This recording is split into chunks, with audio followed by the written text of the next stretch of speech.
Hi guys, ఈ video అయితే Sunday రోజుదండి. Chicken pulao చేస్తున్నాను నా స్టైల్లో కుక్కర్లో. ఫస్ట్ అయితే చికెన్ని మ్యారినేట్ చేసి 10 మినిట్స్ ఫ్రిడ్జ్లో పెట్టేయాలి. ఇంకా బాండీ పెట్టుకొని ఆయిల్ వేడయ్యాక మసాలా దినుసులు కొంచెం వేసి ఆనియన్స్ గోల్డెన్ బ్రౌన్ అయ్యాక కొంచెం జింజర్ గార్లిక్ పేస్ట్ వేసి మ్యారినేట్ చికెన్ కూడా వేసేయాలండి కుక్కర్లో.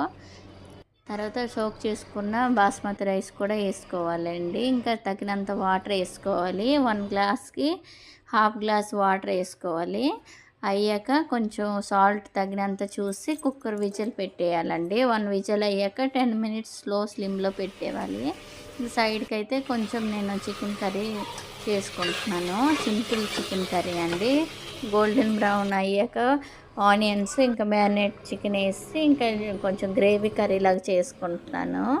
ఇక్కడ పులావ్ అయితే రెడీ అయిపోయిందండి. టేస్ట్ కూడా బాగా వచ్చింది. ఇదిగోండి కొంచెం ఎగ్స్